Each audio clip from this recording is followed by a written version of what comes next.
Hey, Matt Sitter here, CEO of AFN. Our mantra at AFN is change is where opportunity happens. The best way to find opportunity in change is a network that is diverse in experience, expertise, and perspective. So when we do a fireside chat, we're trying to bring a bunch of different perspectives together. That is actually going to be, I think, a very helpful part of our topic today. AI, ADHD, and the future ready founder. So how do we actually take some of these opportunities that present ourselves from diversity and be able to maximize against them? We're talking with Eliza Sharrah today. She's an L&D expert, senior VP, and in charge of professional development at B of A, Bank of America. And she's the founder and CEO of Catalyst Partners Consulting, working with entrepreneurs to help them scale and thinking about the systems that can go behind that to do so. Eliza, really excited to hang out today. I'm thrilled to be here. Thanks so much for having me, Matt. So when we think about ADHD, it's part of the title here, and I started thinking about Malcolm Gladwell and David and Goliath, and him talking about advantages that are disadvantages, disadvantages that are advantages, and he brought up John Chambers specifically, who was CEO of Cisco, and he had dyslexia, and that actually enabled him to build up some skills outside of where he might have ordinarily. And so when we think about founders who may have ADHD, how do we think about that advantage continuum with them? Where does it help? Where does it hurt? Yeah, it's a great question. I love that you immediately brought up the benefits of being a polymath, right? We all hear these stories of these incredible founders, CEOs who also play the violin or paint, or, for me, I love gardening. And so I do think that that's part of the benefit of being neurosparkly, as I say, and proudly claim myself as someone with ADHD. When I am gardening, as part of being a polymath, I'm learning patience along the way. So I think, this question to me has a twofold answer. One is, where are the benefits outside of work that can then come back around and full circle apply to your role, right? So I'm learning patience, and it does take patience to grow a business, right? Like a lot of patience and a lot of caring and watering and fertilizing. And then something didn't quite go right. Let me go back and test the soil. So analogies aside, I think there's that benefit of, let me think of many things at once and how those little synergies might actually weave together to create something beautiful. When it comes to sort of tactically in growing a business, ADHD, let me talk about the problem first and then sort of the benefits. So ADHD, in my experience, can hurt because those of us who have ADHD can have so many, not just ideas, but great ideas. We can see them all the way to the end sometimes. We know that they are needed and we know exactly how to bring them to fruition, or we just have faith that they will. And that's a gift. But without the right structures in place and the right organization, they're just ideas, which means they're cognitive noise, right? Mental noise, mental clutter. And any of that slows down the growth and the productivity of you as the founder and of your team potentially as a small business. So I think that the harm can come when we are not appropriately harnessing that superpower of creativity and innovation and ideation. On the flip side, it can really help because we have the wherewithal and the bandwidth sometimes to do two things at once and to hold two things at once. So for example, I have a full-time job and I am invested in it. I love what I do. I'm incredibly grateful for it and for the support, frankly, of my full-time employer, to many other entrepreneurs like myself.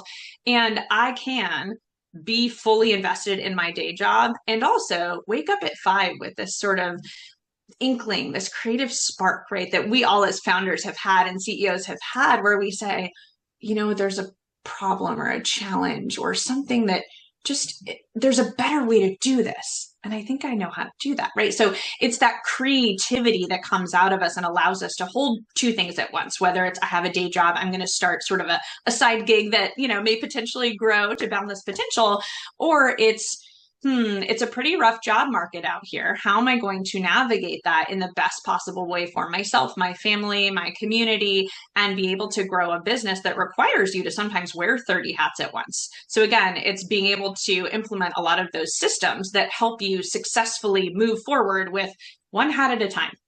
Right? Because we know as Right. humans, we cannot multitask. We can quickly task switch, which drains our energy and our attention, but it's that ability to wear all the hats when it's appropriate. So ADHD as a acronym is just a lot more known now than it was like, let's say 20 years Mm-hmm. ago. When you're thinking about founders and you said, hey, I experienced this. I've got some advantages. I got some disadvantages that I'm thinking about, right? What's the level of self-awareness for founders who, have ADHD? Like, do they actually know that there's some of the challenges that I got and some of the advantages I've got? That's part of what is contributing to it. Hmm. It could just be me, but I feel like I'm seeing a knowing sparkle in your eyes. You're asking this question, Matt. So you may have some experience with this. I'll say, look, of course, it varies person by person, founder by founder. What I will say is the stat that I found the 72% of business owners who identify as neurodivergent. That stat, I didn't accidentally come across it. I was doing the Hmm. dishes one night, reflecting on a conversation I'd had with a client who brought to me, we are talking about her goals. And I said, well, let's prioritize so we can create the systems in place to effectively deliver on your goals. And I started to prioritize, and I think we had hit maybe 6 or 8 priorities for the year. And I said, Sure. okay, and they were major priorities, full-time jobs. And so I was just kind of reflecting on that, and some of my experiences and some of the other conversations I had. And I was like, you know what? I bet that this is more frequent than it is infrequent. And so how many Hmm. of us make that connection? I'm not sure, but that's part of the reason why I think this is such a potent topic of conversation. Right. What I will say is some founders are aware of their own sort of habitude in bringing forward a million ideas at once. A future client said to me earlier this week, um, I said, well, hey, you've got these grand dreams of scaling. What's getting in your way? What's your biggest boundary? And he laughed and he said, well, it's me. I do that classic founder thing of I have a million ideas and I can't get out of my own way. And so, whether you call Hmm. it ADHD or neurodivergence or I have a million ideas, I think so many of us are in the same boat. I will say, I think the elephant in the room here is, well, what if I don't have ADHD? What if I am firmly neurotypical, right? Well, I would challenge you, hey, if you have it all figured out and you have no issues with time management or prioritization and you're getting as much as you want done every single day, please give me a call and let me know how you're doing that. But I'm pretty confident we could all learn Sure. regardless of a diagnosis. So when we're thinking about a big part of your job as a founder is to be able to communicate with others, to kind of, foster that vision in other people's minds. When they're able to see many different things at once, and that difficulty in communication can shine through. What sort of frustrations do you feel like these founders experience? Well, I can say one of the frustrations that I have heard and that I share is there's only one of us. Meaning, Okay. can you imagine, meaning one of each of us, right? Can you imagine how much more impactful my business could be if I could replicate Okay. this, Yeah. right? I'm sure you Yeah. can relate to this. The other thing, though, is sort of just it's the slow pace. It's the patience that is required. And we can Okay. talk about this as we get more into the AI side of the conversation and the systems that support all of this. But we're in this, we've been talking about this for 30 years, this instant gratification society. And businesses are not built in a day. Rome was not built in a day. And when I, as a founder, have 6 great ideas, either for businesses or for my business, or, how to problem solve, and yet I can still only do so many of the things at once, I get sort of, I'm like a racehorse still behind the gate. Right. I'm like waiting for that Okay. gate to lift and just let me run. So that's where, again, I go back to, I'm a big problem solution person. So we can talk about the Yeah. problem, but I got to, like, let's get to the solution too. That's where putting the systems in place and the infrastructure to effectively automate and delegate, or as appropriate, relegate to a future quarter or cycle, or eradicate from your priority list, can actually set you free. Because if you're Right. trying to pursue 20 things at once, the reality is none of them are going to get done to the degree of efficacy you really want. I got one more question about setting up the problem, and then we'll start Okay, talking about how we perfect. resolve around this. So when we think about from the flip side, the folks who are working with founders, what do you Yeah. think? What are some of the frustrations that you feel like they might experience? Interesting. The folks who are working with founders. So from an employee perspective or Employee client? perspective, it could be partners. I mean, it could be customers, right? Like, Yeah, for folks who are on the outside looking in, sure. and as founders got like immense bubbly charisma, and they're so excited to Yeah. do so many things. What's the other side feeling on this, do you think? Yeah. Yeah. I mean, it's huge. Honestly, I first claimed my role as a consultant with a CEO who is trying to do it all. And well, of course, keep them anonymous, but this the CEO is was in that time customer service. And I wrote a really polite email and just said, "Hey, I've been waiting for this product for X number of weeks. I've tried to communicate in other ways, like, hey, can you help me out here?" And I was shocked to get an email right back from the CEO. And so, as a customer, consumer of a business that is run by someone who is trying to do it all through likely, very little fault of their own, right? But it's Yeah. challenging without those systems in place and that organization and the support of folks like many of us on the phone. The feeling on the other end is it can be chaos, right? And Okay. I imagine I've felt it can be similar for partners. I think of it too as if my house is messy, I know a lot of us are thinking about spring cleaning. I am full on in spring cleaning mode. I've got the bug. And any professional organizer will tell you, you've got to pick a priority, pick a space, pick a zone to start with, and pick sometimes those quick hit wins, whether you eat the frog first thing in the morning, a la Mark Twain, or you're doing the easy thing to get the quick win, you make your bed in the morning, right? When you prioritize, you can effectively keep moving. But if you're trying to do all the things at once, it feels like you're trying to do all the things at once. And then again, Right. nothing is moving forward as it should be. So, okay, AI, massive godsend to these people who feel like they need to get more done. And so now I can go 80,000 different directions at once. Mm, How do we tame the beast? How do we actually use this so it's not exacerbating some of the challenges that we're saying, like, hey, we want to go everywhere at once. yeah. How does this help us actually get to the prioritization and have this as part of a system? Yeah, yeah, it's a really important question. So, and I love how can we tame the beast? I have all the answers for this, but no. All right, I'm A glad we got couple it of figured things. out. Yeah, exactly. We'll get this solved in 30 minutes and get back to our day jobs.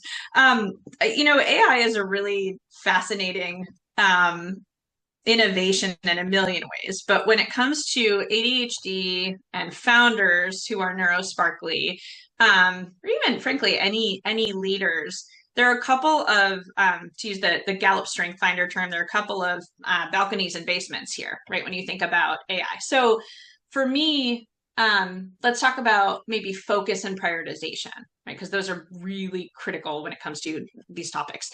So AI, we know, can help us with focus in pretty basic ways. I have a large data set. I have a large amount of content. I'm going to upload Mhm. it and give very clear instructions. I need you to summarize it, analyze it, rank it for me in terms of level of importance. Give me quotes. Here's, who you are, AI, and here's who I am, and here's what I need from you. And by the way, rank the priority order of my next steps, right? So it can really clearly lay it out.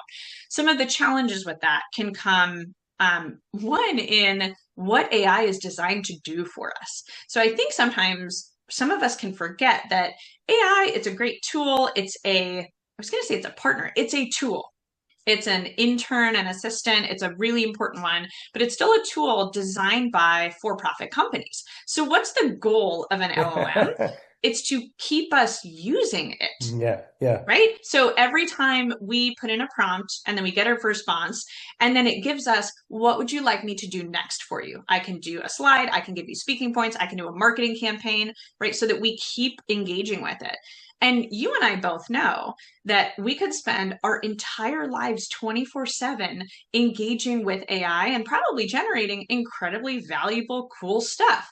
But that's not aligned with our goals, right? So the Yeah. challenge for the founder is frankly keeping our head, is prioritizing effectively. I'm a big fan of pen and paper, and when my pen stays on my desk, but pen and paper, so that I am, and we can talk about systems in a minute, but I am very clear on my priorities. And if I do go down the rabbit hole of AI, or I'm engaging with, I was working on something with Claude earlier this morning, and I was thinking, well, okay, my little one's birthday party is coming up and I'm going to need to make a card. Maybe I'll do this through Claude too. That's fine. I don't need to do that right now. What are my top 3 priorities today? And then maybe my Okay. top 3 sort of productive procrastination priorities that I can do if I need a little bit of a mental break. But I think the Yeah. ability to stay really committed to, what did I come to this LLM for in the first place? Stick with that. And of course, consider the suggestions it gives you, like you would from an intern or an assistant. They're going to be highly trained. Some of those suggestions will be helpful. The rest of it is more clutter that I don't need, you don't Yeah. need Yeah. in our sort of broader ecosystem. So what's when you're thinking like, all right, I'm going to Claude. It's going to help me out on XYZ thing. And it is, I think about it in the same way that, when we're doing video conferences and people are frustrated because you ask a question during the meeting and someone's like, oh, can you repeat that? You're going through a device that is designed to actually take your attention in a bunch of different ways. So Yes. if we're saying, all right, Claude, ChatGPT, all these things are designed to take us in different ways. When you're saying coming in with a focus, how do you reasonably do that? How do you make sure that that stays there? What do you specifically do? Sure. Yeah. Honestly, it's I every single day and every week I have my priority list. So, and again, these are human systems. So we're bridging a little bit into the technology human marriage Hmm. here. That's a weird Right? term for that. Partnership, connection. I am crystal clear on what's coming up in my week coming. So every Friday I have a process. I call it my Friday excellence with little sparkle emojis. So it's appealing and interesting and novel, and my Okay. brain wants to Yeah. open it. So little like breadcrumbs for me. And part of what I do is I look at the week ahead. What are the meetings I have coming up that I need to prepare for? What are the meetings I have that I don't have time for? They're not a priority this week, etc. And I use that to sort of back into my daily priorities, right? So I do that on the Friday Okay. for the week ahead. And then when I get to that week, every day I write down literally what are the top 3 things that I need to accomplish. They may not happen that day, but those are the things that I'm Okay. prioritizing working on throughout the week. And if they're really big, then I'll break them down into subtasks. We can do this individually. We can do this as founders, operators for our business. And when I was working with Claude this morning, I was really clear on what is the challenge that I can outsource and automate here, and I need Claude's Hmm. help with. And so I will spend a lot of time on the prompt itself. Yeah. Yeah. One of the things that I love to do is, actually, I'll give you two things. One is I tell the LLM who it is. I mentioned that earlier, right? But frequently it's, you're a seasoned communications expert specializing in, let's say, consultants who work with Yeah. values-based startups or mid-sized businesses, and here's your objective, right? It's high value, it's high appeal, etc. And now here's what I'm looking for from you. And Right. that's in the beginning. And on the end is, ask me up to 5 questions to clarify before you generate a response. And Okay. I love that sort of bookend of the prompt because I'm really clear about the laser focus I want the LLM to have.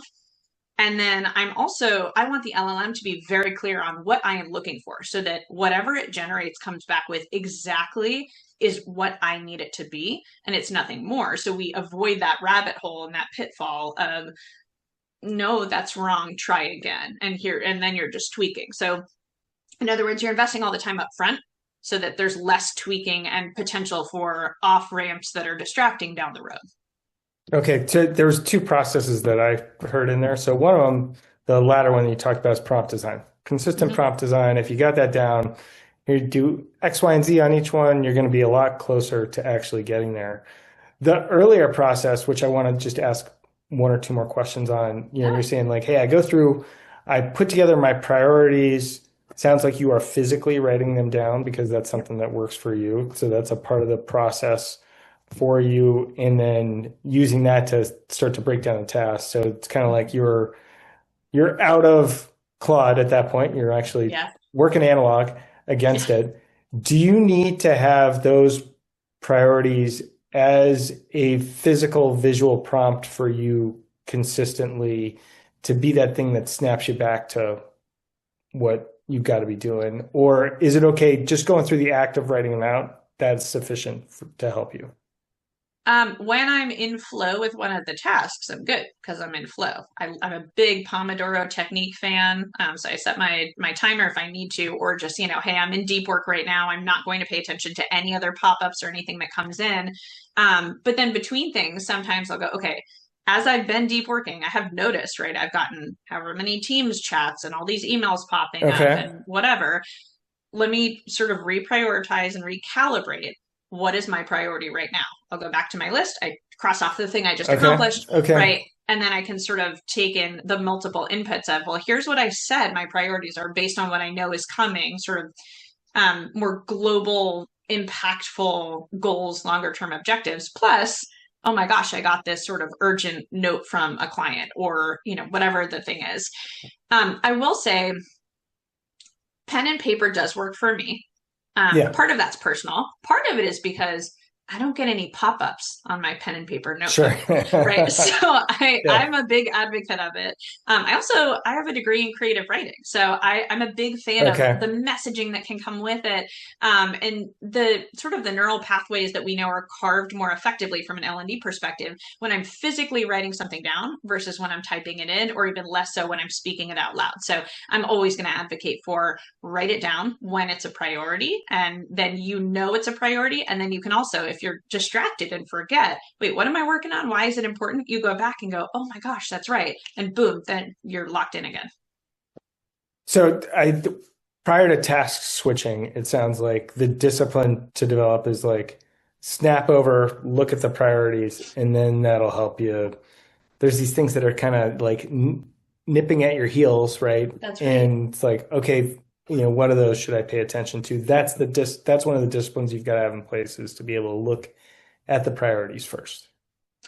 Yeah, and I think that's right. And I would add that I think it's also and this is an acquired skill, but the ability to think really globally. So the little things that are Okay. nipping at my heels, if you think about sort of the Eisenhower urgent and important matrix, some of the things nipping at my heels are, I don't know, someone asking me to whatever, do a thing or respond to them in Yeah. some way. And I don't mean I'm a big fan of community. We were talking before we started the broadcast about how consulting is not a zero sum game, but I think we all get a lot of unprompted inbox requests, etc.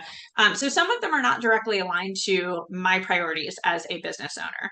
Some of them absolutely are, and I didn't know that they were ready for my attention yet, right? But they've popped Hmm. up and they align to one of my key priorities. So I think that's another way. It's not just what am I paying attention to based on the pen and paper list I wrote, but okay, based Okay. on sort of my broader goals and what I have decided to prioritize today, what do I need to pay attention to that just popped up? And the cream that rises to the top, of course, is going to be, well, what are the inputs that are going to generate some of the outcomes that I'm prioritizing for my business growth?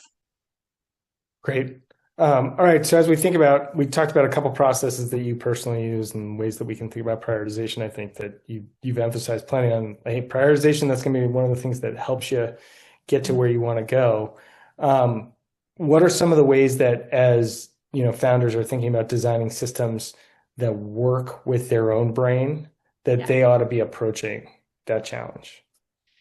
I love this question because I'm such a fan of systems. And I do believe that infrastructure is not always sexy, but it'll set you free, which is incredibly intoxicating. So, a couple of things in terms of how to design the system. So, one is you have to understand your natural rhythms and your peak and valley performance hours. So, we hear all the time, right? Oh, I'm a night owl. My husband's a night owl. I'm an early bird. So, I get a lot of my best work done literally first thing in the morning. I stretch, right? But I am working away because it's almost there's this sort of um, flexibility in the silence because there's no Mm-hmm. one else, Mm-hmm. right? It's literally just my brain and my own ability to focus. So anyway, I can wax poetic about that for a while, but my peak performance is in the morning. My valley performance is in the afternoon. So it's not that there's something wrong or broken or ineffective Yeah. about your brain. It's the systems that you need to reroute so that we're supporting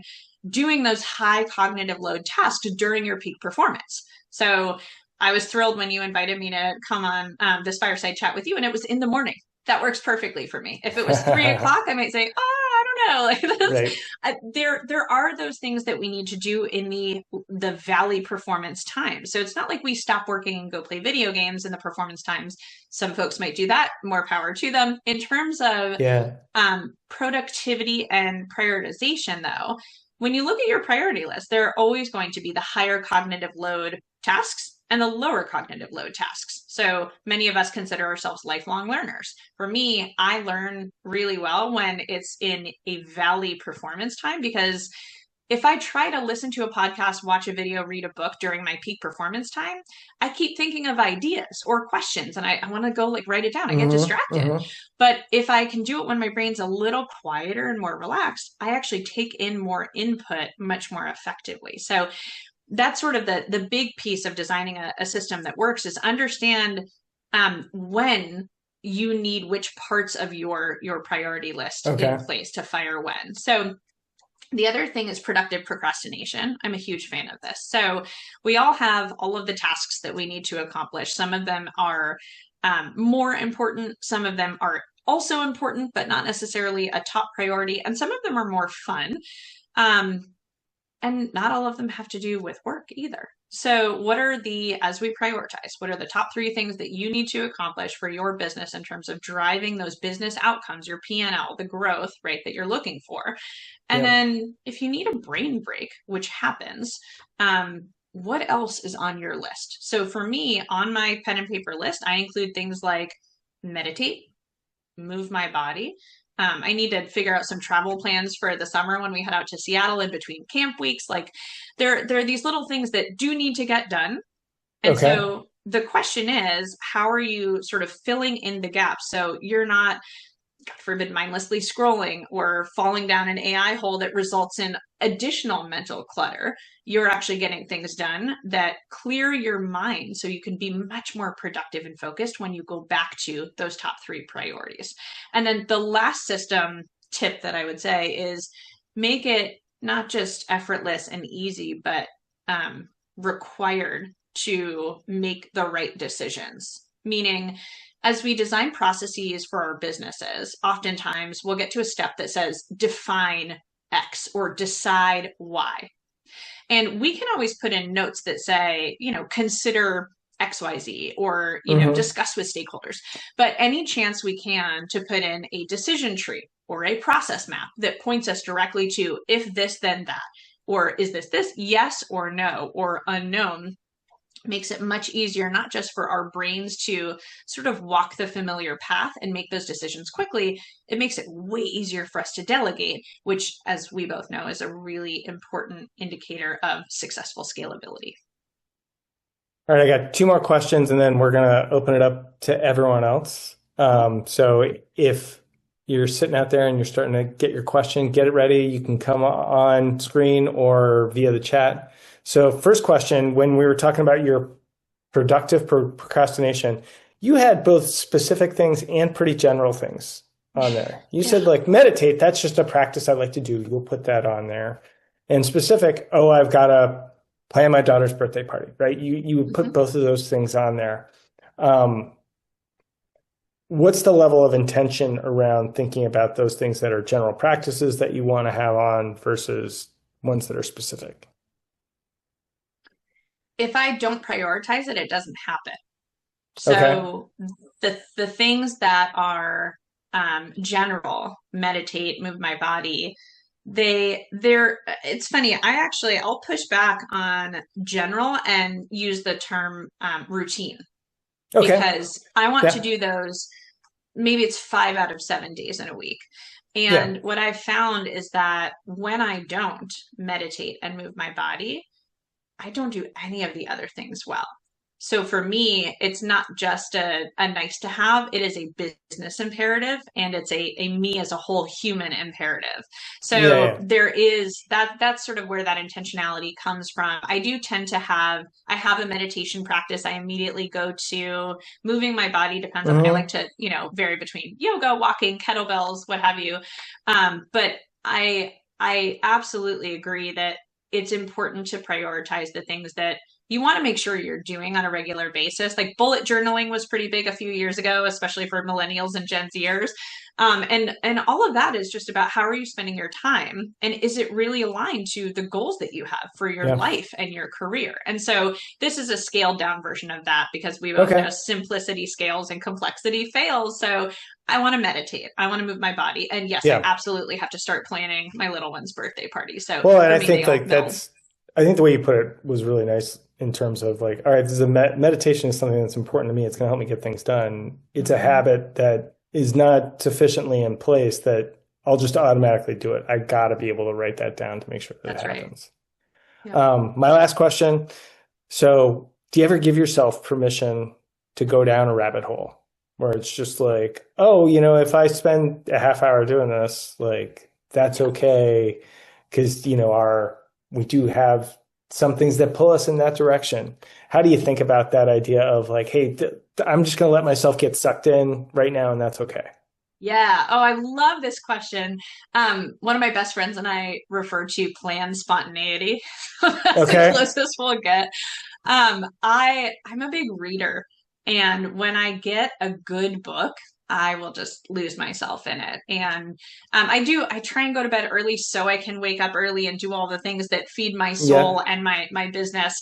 But I can absolutely lose myself in a book, in the garden, with my friends and my family. I really try to. I think part of what you're referring to is being in flow, right? Letting yourself be so present in the moment and what you're doing that the joy of it and the process of it kind of overtakes whatever else is happening. So because I do lead so much in both of my roles, Yeah. full time, right, and my small business, I do tend to be pretty regimented and rigorous with my time management during standard working hours, including for Okay. me, 5 to 6:30 in the morning, which is mostly when I'm building the business. Yeah.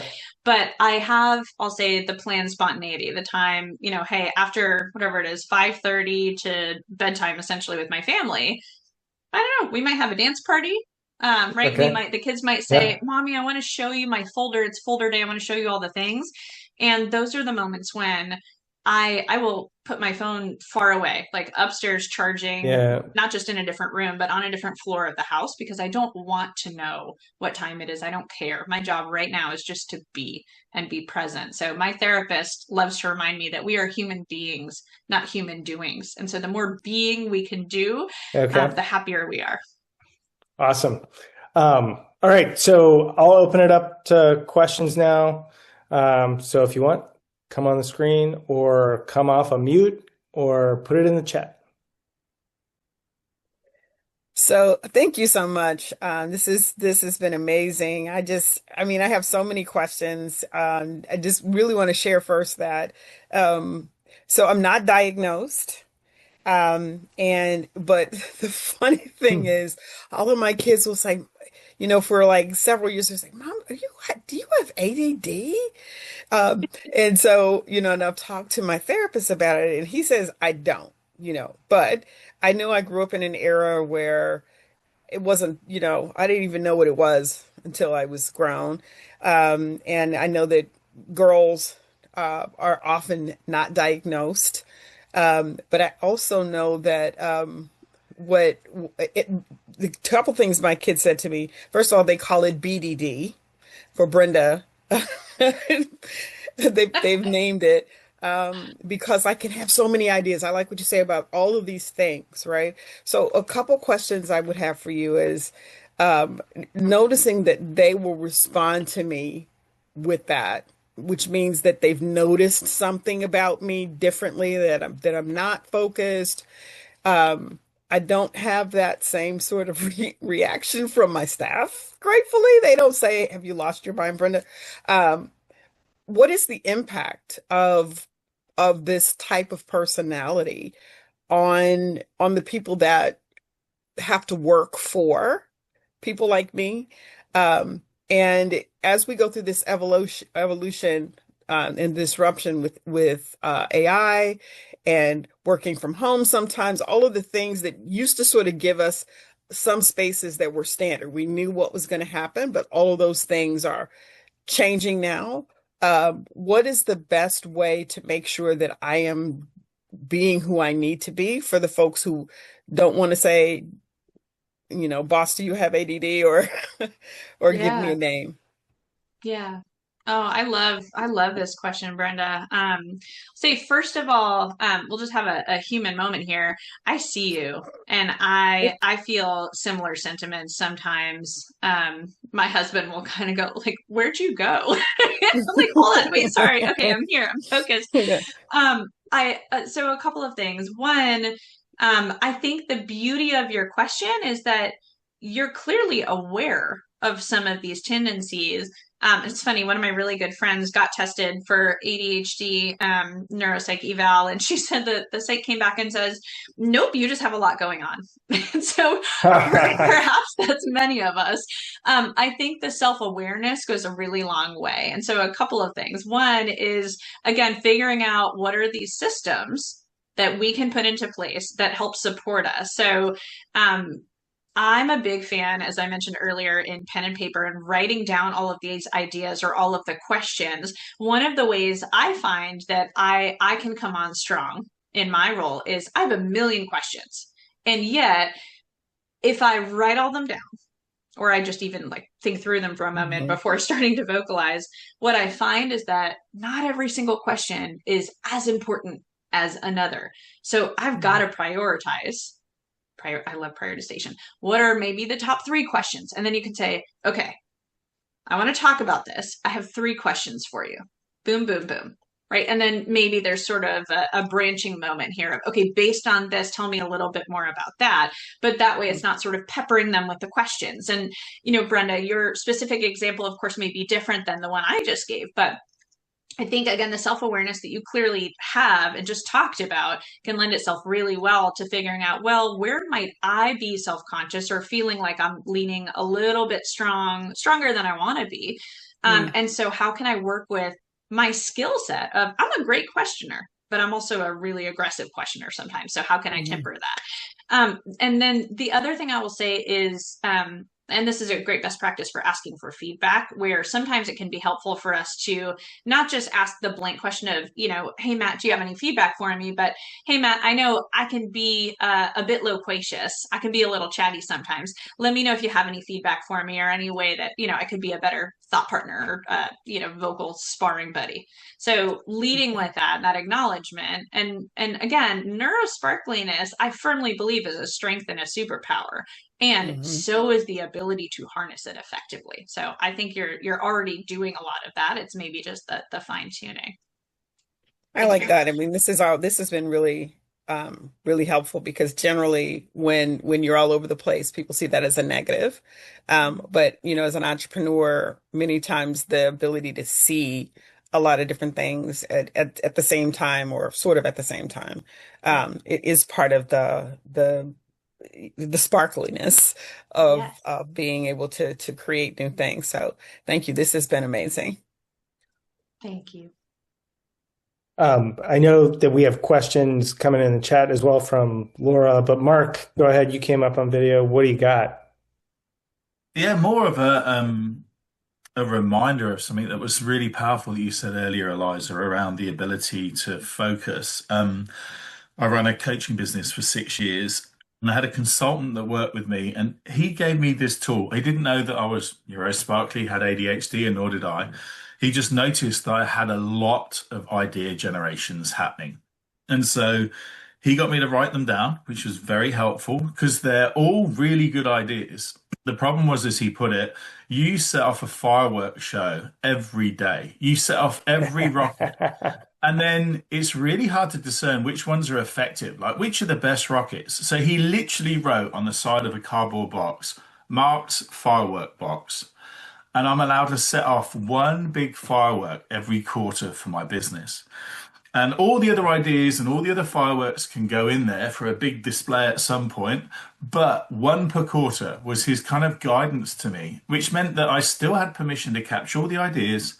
But I then was really clear. If I set one off, I could fulfill it and I would know if it was effective or not. That was just such a useful reminder, Eliza. So thank you for that. My Um, pleasure. I love that. And by the way, I just have to say, I love that you talk about it as fireworks because that's how it feels for me sometimes when I've got these brainstorms. They're usually in the shower or something when I don't have access to a pen and then like running for a towel and a pen, but it feels like fireworks. And it's such, that is a superpower. So I love that you brought that up in the fireworks box is fabulous. and the There's got to other, be a marker that you can have on your glass in your shower that you could just write down there. yeah, There's a we great need it, idea. don't we? Turn it into a business, Matt. Quick, quick. Yeah, all right. Oh, I just yeah, filed a patent. yeah. I used Claude to help me out, so we're all set there. Amazing. That's brilliant. And the other thing was just a reminder of some things I used to like cheat myself in a good way. I noticed that my state changes with the environment that I'm in. So harnessing distractions. So if I have a more creative mode or I need to write something creatively, I'll probably go out in nature or go somewhere where I can just get access to a different vibe.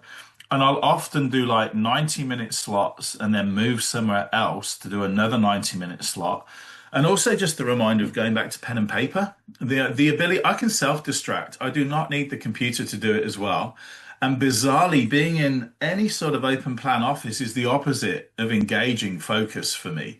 I have FOMO from the conversations that are happening around. I cannot concentrate. So, as an entrepreneur, the ability for me to be able to close my office door and to be able to focus on the things and do deep work, even if it's signaling 2 hours a day, I'll do deep work at that focus time in the morning means that there's an invitation for the rest of the day to drop in with a question, with a reflection. But right now, the only way I can stay focused is to give myself a 90-minute to 2 hour focus window. So just like that pen and paper to take yourself away and using state change through different environments was definitely something that I learned. And I had no idea at the time it was an ADHD thing, but it definitely helped me with focus and deep work, which is the stuff that moves your business forward, right? Systems working on the business. Yes. Oh, 100%. I love that you brought up deep work too.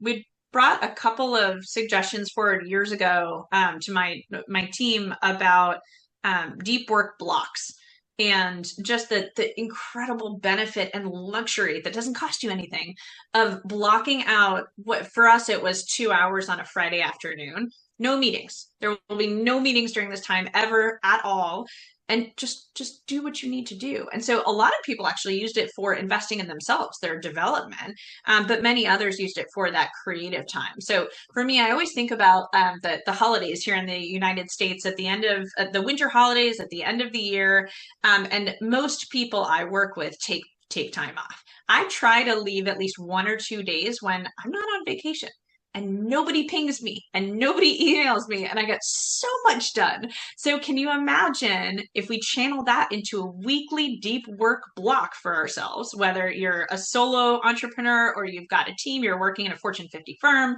but the value of deep work is immense. So I love that you brought that up, Mark. I'll read out Laura's question for the benefit of anyone who may watch this later on. So she says, Neurosparkly is my favorite. As you think about turning to AI to help, I get distracted by the great new ideas that my bots and I create, and I end up with more ideas and feel like it distracts my focus more than honing or simplifying. She's curious about how you handle or overcome this. And one additional point on it, she says, she knows about ADD diagnoses. She's seen this with her own son, and that it shows up differently in women than in men. So that's kind of the context that's around it. What do you Yeah. think, Eliza? Oh, that's such a great question, Laura, and I'm looking forward to connecting with you. I know we've got some plans to do so. I will say I can relate as well. My oldest child has ADHD, and they are non-binary, and so I am seeing the way that it manifests different in kids of all genders, and also I feel like with lots of other things in both parenting and work life, as soon as I've got one phase figured out, we got to change. Something's changing, right? So I'm with you on the incredible distractions inherent in working with AI. And that's, I think, part of why that ruthless prioritization is so important. And I think, Matt, you brought up sort of the question of when do you allow yourself to go down a rabbit hole? And so I think for the question, Laura, my question would be, well, what's the objective of playing with AI? Is it I need to generate new ideas? If that's the objective, great, you're doing it. If the objective, however, is I need to create an execution plan for the next 6 months for my, I don't know, let's call it my LinkedIn amplification strategy for my small business, then I probably don't need a bunch of ideas. I probably need a plan and themes and timelines and, calls to actions and all of this. So, it's nothing groundbreaking, but I do believe there's something tried and true for a reason about prioritization and goal results orientation. What am I trying to accomplish? And is this task I'm currently invested in aligned to my objectives? And if not, ask myself why. Is it, well, no, it's not, but this could feed into that goal or the secondary goal. Great, that still sounds okay. But if it's no, it's not, and I got distracted and it's a really good idea, maybe put it in the fireworks box and then prioritize which of the fireworks you want to light off that quarter. I hope that helps. Nice. Good. Any other questions from Brenda, Mark, other folks that might be out there? Oh, one more then. Just continuing to double click on the distraction and bringing your focus back. One of the things more by accident than by planning that had really helped me was coach training. So learning to presence myself in order to be fully present for clients, listen deeply, be curious, etc. Have there been particular trainings, techniques, or approaches that you've found really help you with focus when you've needed it the most? Like, how do you tune into it and tap into it when you need it? Yeah. Oh my gosh, I love that question, Mark, because saying focus does not do the trick. So two things. One is a practice and one is a technique. The practice that helps me the most in developing my focus is meditation. I came back after a week of February vacation with my family recently. And when I went back to my first meditation session right afterwards, it was right on the heels of 2 snow days after a week away and some travel. And my brain was all over the place and kind of scrabbling to get back to center. And that first meditation was brutal. Oh my gosh. I thought about getting up and interrupting it probably 20 times. Like not just getting distracted, but actually just stopping, going, no, I don't have time for this. I can't do this. And so that practice of continuing to come back to yourself, continuing to come back to the breath with that sort of yogi's beginner's mind of, it's okay. None of this is going to be perfect. But when you realize you're floating off, bring yourself back with no judgment, with lots of grace, but bring yourself back. So it's that discipline that for me is trained through things like meditation. And I mean, it's a mindful meditation, a body scan exercise, a breathing meditation, something like that. There are tons of them on YouTube. But I'm a big fan of meditation because one of the hardest things for me as a neurosparkly founder with 2 jobs and 2 kids and the dog and the garden and all of the things that, we all do in some way, shape, or form is being, just staying still and being. And so if I can do that, I can focus in a meeting. But the hardest thing is being. So I start there as a big challenge. And then realistically, because you asked about how do I focus in the moment, sometimes you just are having a day where your brain is firing. You've, I don't know, read a tough news headline or whatever. Something's going on at home and it's bothering you. I'm a big fan of keeping my hands busy so my brain can stay in place. So I will doodle. I have coloring books in my desk. I don't use them as much anymore, but if I am doing using coloring books or doodling, I don't need to pay attention to that. That's not a heavy cognitive output, but it is something that keeps my hands busy. So I'm not going to be multitasking or checking my email or, dreaming up something else. My brain and my eyes are trained on what's in front of me, but my hands can do a little bit of the kind of keeping the distraction in check while keeping my brain laser focused on where it needs to be. Love that. Distraction cheat. That's Distract right. yourself on autopilot so that you can focus. And others would see that as, why are you doodling? And helping them to know that this is helping me to focus my attention is probably why I take notes and mind map during meetings to do the same. Yeah, Yep. love that. Exactly. Yeah. And it's art therapy too, right? It's productive procrastination, if you will, productive distractions. But I also want to just commend you and Matt for hosting you for asking the question, Mark, and Matt for hosting this conversation, because the more we can have dialogue like this, the more we normalize things like taking lots of notes by hand or coloring with our coloring books or saying, hey, I know I can get a little scattered sometimes. Give me some feedback. We hosted a similar session on invisible diversity characteristics a few years ago at work, and we got feedback that, first of all, 99% of participants surveyed were satisfied with the value of the time they spent, which was great. But more importantly, were the verbatims. They were things like, I didn't know anyone else felt this way. And I cried while I watched this session because I feel so seen. So, what we're doing here is we're building community around a group of business owners. And I don't just mean folks with a diagnosis, I mean all of us, in understanding that every human is beautifully different, just like every business is beautifully different. And we need all of us in order to succeed. And so we can all continue to learn from one another, and just welcome each other into this beautiful wide world of, hey, how can I help you? Mark, knowing you, who can I introduce you to? Mark is the one who introduced Matt and I that led to this amazing conversation I've really enjoyed. But I'm a big fan of normalizing and humanizing the ways that we all show up every day so that we're not stuck in our own heads about how we show up. That part just gets left behind because I'm here, I'm present, I am focused. I might be doodling, but I am focused. And that way I can really put my best foot forward in business and just focus on the growth that feeds all of us. I mean, so we started out talking about this just for the benefit of the network. Diversity of capability and perspective is a feature, not a bug, right? This is what's going to help us do more. And I have been waiting to take myself off of my virtual background just because I wanted to do this specific to Mark on that. But awesome conversation today. Yeah. Thanks a ton for spending the time, Eliza. Yeah. We'll make sure that you are connected. If anybody wants to get in touch with you, how would they do that?